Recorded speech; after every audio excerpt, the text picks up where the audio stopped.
નમસ્કાર, ઉજાસ ટીવીમાં હું પંકજ આપનું સ્વાગત કરું છું। આજના તારીખ 31મી જુલાઈ અને શુક્રવારના અમેરિકાના મુખ્ય સમાચારની વાત કરીએ તો અમેરિકામાં H1B વિઝા ધરાવતા ભારતીયો પછી ટ્રમ્પની કાળી નજર વિદ્યાર્થીઓ પર પડી છે।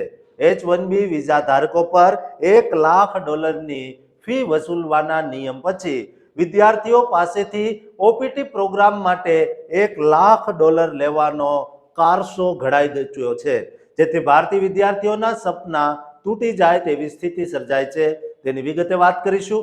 ઉપરાંતના સમાચારમાં જોઈએ તો અમેરિકામાં વકીલના કારણે અસાઇલમ મેળવનારા ભારતીયો મુશ્કેલીમાં મુકાયા છે। ભારતીય વકીલ પર 54 કેસમાં 118 નકલી દસ્તાવેજ રજૂ કર્યાનો આરોપ લાગ્યો છે। તેના પર $4.70 લાખ દંડ કરાયો છે। તેની વિગતે વાત કરીશું। ઉપરાંતના સમાચારમાં જોઈએ તો અમેરિકામાં કેનેડાના જંગલમાંથી ડંકી રૂટનો ઉપયોગ કરીને ગયેલા લોકો સામે આકરી તવાઈ આવી છે। શું આઈસ દ્વારા પગલાં લેવાઈ રહ્યા છે અને રિપોર્ટમાં શું ધડાકો થયો છે તેની વિગતે વાત કરીશું। તો ચાલો તમામ સમાચાર જોઈએ વિસ્તારથી। અમેરિકામાં ઉચ્ચ શિક્ષણ અપાવીને ત્યાં જ વ્યવસાયિક નોકરી કરાવવાના મસ્ત મોટા સપના સાથે પોતાના આયખાની કમાણી અને લાખો રૂપિયાનું કરજ દાવ પર લગાવનારા ભારતીય મા બાપના આશાસ્પદ ભવિષ્ય પર અચાનક વિદેશી સરકાર એટલે કે અમેરિકાની ટ્રમ્પ સરકાર પૂરા $1,00,000ની ફીનો ભયાનક કાનૂની કોરડો વીંજે ત્યારે વર્ષોની કાળી મહેનતના સપનાઓ ક્ષણવારમાં રોળાઈ જતા હોય છે। દોસ્તો, લાચાર અને અસહાય પરિવારોના કાળજા પર કેટલું દુઃખ થતું હશે। અમેરિકામાં H1B વિઝા પર $1,00,000ની તોતિંગ ફી લગાવવાના નિર્ણયને ફેડરલ અદાલતે રદ-બાતલ કર્યાના મહિનાઓ પછી હવે ડોનાલ્ડ ટ્રમ્પ પ્રશાસન વિદેશી વિદ્યાર્થીઓના કામ કરવાના સપના પર તે જ $1,00,000ની ફી ઝીંકવા અંગે વિચારી રહ્યું હોવાના સનસનાટી ભર્યા સમાચાર સામે આવ્યા છે, જેનાથી વિદેશી વિદ્યાર્થીઓમાં મોટો આઘાત વ્યાપી ગયો છે।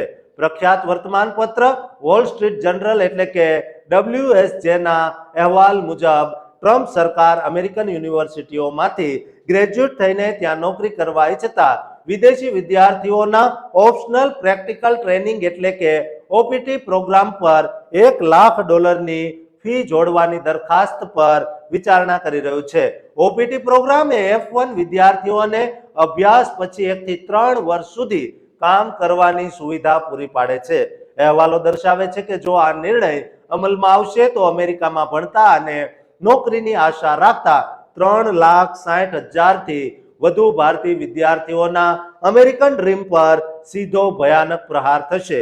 WSJના આંકડા મુજબ વર્ષ 2024માં અમેરિકામાં 4,19,000 વિદ્યાર્થીઓ ઓપીટી પ્રોગ્રામ હેઠળ કામ કરી રહ્યા હતા। અગાઉ ટ્રમ્પ સરકારે H1B વર્ક વિઝા માટે ફી વધારીને $1,00,000 કરી દીધી હતી, જેનાથી સિલિકોન વેલીમાં મોટો ખળભળાટ મચી ગયો હતો। સેંકડો વિદેશી કર્મચારીઓની ભરતી થાય છે, પરંતુ વિદેશી કર્મચારીઓની ભરતી કરતી કંપનીઓ માટે મોટા રાહતના સમાચાર ત્યારે આવ્યા જ્યારે બોસ્ટનની ફેડરલ અદાલતના ન્યાયાધીશે જૂન મહિનામાં આ $1,00,000ની H1B ફી રદ-બાતલ કરી દીધી હતી અને અપીલ અદાલતે પણ આ ફી વસૂલવાની મંજૂરી આપી નહોતી। પણ હવે જો ઓપીટી પ્રોગ્રામ પર $1,00,000ની નવી ફી લગાવવામાં આવશે તો સિલિકોન વેલીની આઈટી અને ફાઇનાન્સ કંપનીઓને ફરી એકવાર મોટો આંચકો સહન કરવો પડશે, કારણ કે આ ટોચની કંપનીઓ અમેરિકાની શ્રેષ્ઠ યુનિવર્સિટીઓમાંથી ટેકનિકલ રોલ માટે વિદ્યાર્થીઓની પસંદગી કરે છે અને બાદમાં તેમના સ્ટે પરમિટને સ્ટુડન્ટ વિઝામાંથી H1B વિઝામાં કન્વર્ટ કરાવતી હોય છે। સાથોસાથ વિદેશી વિદ્યાર્થીઓની ફી પર નિર્ભર રહેતી અમેરિકન યુનિવર્સિટીઓને પણ ભારે આર્થિક નુકસાન વેઠવાનો વારો આવશે। જો કે હજુ સુધી એ સ્પષ્ટ થઈ શક્યું નથી કે આ મસમોટી ફી વિદ્યાર્થીઓને જાતે ચૂકવવી પડશે કે નોકરી આપનારી કંપનીઓએ ફી ભરવી પડશે। અસલમાં ટ્રમ્પ સરકાર અગાઉ H1B વિઝા સાથે જે કરવા માંગતી હતી તેને ઓપીટી દ્વારા સિદ્ધ કરવાનો નવો માર્ગ અપનાવાઈ રહ્યો છે, પણ હાલ આ પ્રસ્તાવ માત્ર વિચારણા હેઠળ છે અને કોઈ આખરી નિર્ણય લેવાયો નથી। આ મામલે હોમલેન્ડ સિક્યુરિટી વિભાગ એટલે કે DHSના પ્રવક્તાએ જણાવ્યું કે જાહેરાત ન થાય ત્યાં સુધી કોઈ પણ નીતિને ગણવી ન જોઈએ અને DHSના પોતાના ઇમિગ્રેશન સિસ્ટમની સુરક્ષા માટે તમામ સાધનોનો ઉપયોગ કરવા ચર્ચા કરાઈ રહી છે. તાજેતરમાં જ US દ્વારા વિદ્યાર્થી વિઝા નીતિ અપડેટ કરીને OPT મેળવવા માટે વિઝા એક્સટેન્શન લેવું ફરજિયાત બનાવાયું છે. ત્યારે દોસ્તો, અમેરિકામાં ભણતા આપણા લાખો વિદ્યાર્થીઓના ભવિષ્ય લઈને આ એક મોટો પ્રશ્ન ઊભો થયો છે. માટે આ વિડીયો તમામ ગુજરાતીઓને શેર કરજો અને આ ચેનલને સબસ્ક્રાઇબ કરવાનું ચૂકતા નહીં. અમેરિકામાં કાયદેસર આશ્રય અને વતન જેવી સુરક્ષા મેળવવાની આશામાં પોતાના જ ભારતીય વકીલ પર વિશ્વાસ મૂકનારા અસહાય લોકોના કાગળોમાં જો નકલી વાર્તાઓ ઊભી કરીને કરોડો રૂપિયાનો દંડ ફટકારવામાં આવે અને અચાનક વકીલ સાથે સાચા અરજદારોના સપનાઓ પણ રાતોરાત રોળાઈ જવાની ભયાનક નોબત આવે ત્યારે ચિંતિત પરિવારોના કાળજા પર કેટલી વજ્રઘાત થતી હશે. દોસ્તો, અમેરિકી સરકાર અને હોમલેન્ડ સિક્યુરિટી વિભાગ દ્વારા દેશભરમાં વસતા પ્રવાસી અને ખાસ કરીને ભારતીય સમાજના આશ્રય એટલે કે અસાઇલમ કેસો લડતા વકીલો વિરુદ્ધ ચલાવવામાં આવેલા અત્યાર સુધીના સૌથી મોટા અને આકરા કાનૂની દંડાત્મક પગલા અંગેના ચોંકાવનારા ઇમિગ્રેશન સમાચાર સામે આવ્યા છે, જેણે વિદેશમાં વસતા આપણા લોકોના ભવિષ્ય સામે બહુ જ મોટા સવાલો ઊભા કર્યા છે. અહેવાલો મુજબ અમેરિકામાં સમગ્ર દેશમાં કાનૂની પ્રેક્ટિસ કરતા અને મુખ્યત્વે ભારતીય મૂળના અરજદારો વતી અસાઇલમની કાયદેસર અરજીઓ દાખલ કરતા ભારતીય મૂળના જાણીતા ઇમિગ્રેશન એટર્ની સૂરજ રાજસિંહ વિરુદ્ધ $4,70,000 એટલે કે 4.5 કરોડ રૂપિયાથી પણ વધુનો આર્થિક દંડ ફટકારવામાં આવ્યો છે.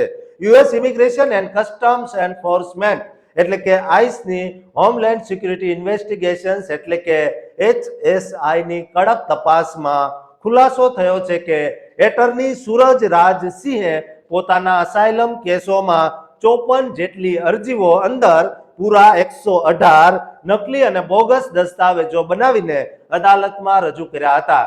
આ મામલે PTIના અહેવાલ મુજબ DHS એટલે કે ડિપાર્ટમેન્ટ ઓફ હોમલેન્ડ સિક્યુરિટીના જનરલ કાઉન્સિલ જેમ્સ પરસિવાલે સત્તાવાર નિવેદન જાહેર કરીને જણાવ્યું છે કે અમે અગાઉથી જ સાફ ચેતવણી આપી હતી કે જો કોઈ પણ ઇમિગ્રેશન વકીલ પોતાના ક્લાયન્ટ માટે છેતરપિંડી કે ફ્રોડ કરશે તો તે તમામ વકીલોને કડક દંડ ફટકારવામાં આવશે. જેથી આ અઠવાડિયે 118 બનાવટી કાગળો ઊભા કરવા બદલ સૂરજ રાજસિંહને $4,70,000 થી વધુનો ફાઇન નોટિસ જાહેર કરાયો છે. DHSના અધિકારીએ વધુમાં ગંભીર ખુલાસો કર્યો હતો કે આ વકીલ દ્વારા ફાઇલ કરાતી વિદેશી નાગરિકોની તમામ ડિક્લેરેશન્સ અને સોગંદનામાની ભાષા, વિષયવસ્તુ, હેરાનગતિ તથા અત્યાચારની વાર્તાઓ એક સરખી કે તદ્દન સમાન એટલે કે કોપી પેસ્ટ રાખવામાં આવતી હતી. જેમ્સ પરસિવાલે કડક શબ્દોમાં કહ્યું કે આવી બોગસ અને ખોટી અસાઇલમ અરજીઓ અમેરિકન નાગરિકોની સુરક્ષાને જોખમમાં મૂકે છે, આપણી આખી ઇમિગ્રેશન સિસ્ટમની મર્યાદા તોડે છે અને ગંભીર ગુનાહિત ઇતિહાસ ધરાવતા ગેરકાયદેસર પ્રવાસીઓને દેશમાંથી દૂર કરવાની પ્રક્રિયાને વિલંબિત કરે છે. જો આ કાનૂની કાર્યવાહીના ભૂતકાળ પર નજર કરીએ તો ગત મે મહિનામાં જ હોમલેન્ડ સિક્યુરિટી દ્વારા બોગસ અસાઇલમ દાવાઓ સામે આકરા પગલાં લેવાની નવી નીતિઓની જાહેરાત કરાઈ હતી, જેના અનુસંધાને ગત જૂન મહિનામાં આઈસ એજન્સી દ્વારા અન્ય એક ભારતીય મૂળના એટર્ની વિનોદ દોડામાની સામે 5 અલગ અલગ સત્તાવાર notice of intent two fine જાહેર કરીને પૂરા $2,55,232 નો મોટો દંડ ફટકારવામાં આવ્યો હતો. સાથોસાથ બ્લુમબર્ગના અહેવાલ મુજબ ટ્રમ્પ પ્રશાસનના ડિપોર્ટેશનના મોટા અભિયાન હેઠળ હવે USCIS દ્વારા એક નવો વચગાળાનો કાયદો જાહેર કરાયો છે, જે મુજબ અસાઇલમ ઓફિસરો હવે અરજદારનો કોઈ પણ પ્રારંભિક ઇન્ટરવ્યુ લીધા વિના જ કેટલીક અસાઇલમ ફાઇલોને ન્યાય મંત્રાલય એટલે કે DOJના ઇમિગ્રેશન જજ સામે સમીક્ષા અને આખરી નિર્ણયો માટે મોકલી શકશે. દોસ્તો, અત્યારે વકીલોના કારણે અસાઇલમ હેઠળ રહેનારા લોકોમાં ફફડાટ ફેલાઈ ગયો છે. માટે આ વિડીયો તમામ ગુજરાતીઓ અને ભારતીયો જેઓ અસાઇલમ હેઠળ જીવી રહ્યા છે તેમને મોકલજો અને આ ચેનલને સબસ્ક્રાઇબ કરવાનું ચૂકતા નહીં. ભારતમાં વસતા ગરીબ મા બાપ પોતાના સંતાનોને કેનેડામાં ભણાવવા માટે આયખાની કમાણી દાવ પર લગાવે, પણ તે જ આશાસ્પદ વિદ્યાર્થીઓ ભણતર છોડીને ગુપ્ત રસ્તે બર્ફીલા જંગલો ઓળંગીને અમેરિકા ઘૂસવાના ચક્રવ્યૂહમાં ગાયબ થઈ જાય અને વિદેશમાં એક બે નહીં પણ 50,000 જેટલા ભારતીય વિદ્યાર્થીઓ સીધા ઇમિગ્રેશન સિસ્ટમમાંથી ગુમ થઈ જવાનો ખુલાસો થાય ત્યારે તે પરિવારોના કાળજા પર કેવો દુઃખનો પહાડ તૂટી પડતો હશે. દોસ્તો, અમેરિકા અને કેનેડાની સરહદ પરથી સામે આવેલા આ અતિશય ચોંકાવનારા અને ડોક્યુમેન્ટરી અહેવાલ પાછળનું કડવું સત્ય જાણીને તમારા પગ નીચેથી જમીન સરકી જશે. આજના આધુનિક યુગમાં વિદેશમાં વસતા આપણા વિદ્યાર્થીઓ અને પ્રવાસીઓની સુરક્ષા સામે બહુ મોટા સવાલો ઊભા થયા છે.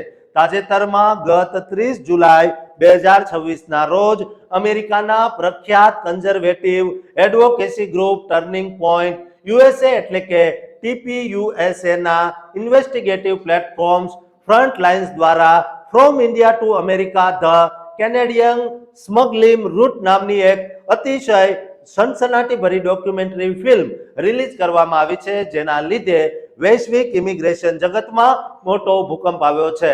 આ ચર્ચિત ફિલ્મમાં પત્રકાર ટેલર હેન્સન અને કિયાન સિમોને અમેરિકા અને કેનેડાની લાંબી સીમા પર પ્રવાસ કરીને એક અત્યંત ગુપ્ત અને અજાણ્યા ગેરકાયદેસર પ્રવાસી રસ્તાની પળે પળની તપાસ હાથ ધરી હતી. આ ડોક્યુમેન્ટરી જાહેર કરતી વખતે ટર્નિંગ પોઈન્ટ યુએસએ દ્વારા સોશિયલ મીડિયા પ્લેટફોર્મ એક્સ પર સત્તાવાર રીતે બહુ જ આંચકાજનક દાવો કરવામાં આવ્યો છે કે કેનેડાની ઇમિગ્રેશન સિસ્ટમમાંથી સ્ટુડન્ટ વિઝા પર આવેલા આશરે 50,000 જેટલા ભારતીય વિદ્યાર્થીઓ ગાયબ થઈ ગયા છે. અને આ મામલો માત્ર ગુમ થયેલા વિદ્યાર્થીઓ પૂરતો સીમિત નથી, પરંતુ કેનેડાની સહેલી ઇમિગ્રેશન નીતિઓ, કાયદાકીય ખામીઓ, વિઝા મર્યાદા પૂરી થવી અને માનવ તસ્કરી ચલાવતા ગુનાહિત નેટવર્ક્સના કારણે અમેરિકામાં ઘૂસણખોરી કરવાનો એક મોટો ચોર રસ્તો બની ચૂક્યો છે. આ તપાસ દરમિયાન પત્રકારોએ સોશિયલ મીડિયા પર સક્રિય એક માનવ તસ્કર એટલે કે સ્મગલર સાથે મુલાકાત કરી હતી. બોર્ડર વળંગવાના રસ્તાઓ શૂટ કર્યા હતા. રોયલ કેનેડિયન માઉન્ટેડ પોલીસ એટલે કે RCMP ની કામગીરી અને પ્રતિસાદ સમયની ચકાસણી કરી હતી, તેમજ સરહદ આસપાસ રહેતા સ્થાનિક લોકોના ઇન્ટરવ્યુ પણ લીધા હતા. આ ઉપરાંત ઓન્ટારિયોના બ્રોમ્પટન શહેરમાં આવેલી દક્ષિણ એશિયાઈ વસ્તીના ઝડપી વસ્તી વિષયક ફેરફારોનું વિશ્લેષણ પણ કરવામાં આવ્યું છે.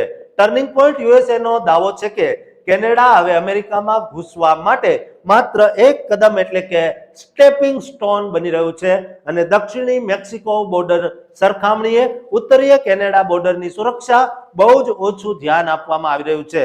જો અમેરિકી આંકડા પર નજર કરીએ તો US customs and border protection એટલે કે CBP અનુસાર નાણાકીય વર્ષ 2023માં અમેરિકા કેનેડા બોર્ડર પરથી આશરે 30,000 જેટલા ભારતીય નાગરિકો પકડાયા હતા અને તે મહિનાઓમાં પણ કેનેડાને ટ્રાન્ઝિટ પોઈન્ટ બનાવી અમેરિકા ઘૂસતા લોકોની સંખ્યામાં મોટો ઉછાળો નોંધાયો હતો, જેને પગલે બંને દેશોની ફેડરલ એજન્સીઓએ અનેક ગુનાહિત સ્મગલિંગ નેટવર્ક સામે કાનૂની કાર્યવાહી પણ કરી હતી. જોકે તાજેતરમાં 2025 અને 2026ના વર્ષ દરમિયાન CBPના ડેટા દર્શાવે છે કે કડક નીતિઓ અને તપાસના કારણે આ બોર્ડર પરથી પકડાતા લોકોના આંકડા ઘટી રહ્યા છે.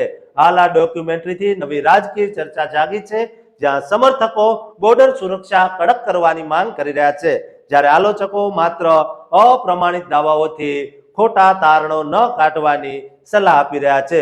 દોસ્તો, આ 50,000 વિદ્યાર્થીઓ એટલે કે 50,000 લોકોમાંથી કેટલા ગુજરાતીઓ અત્યારે અમેરિકામાં રજળી રહ્યા છે તેની પણ કોઈને ભાળ નથી અને તેમને ગમે ત્યારે પકડીને સીધા જ ડિપોર્ટ કરવામાં આવી શકે તેમ છે.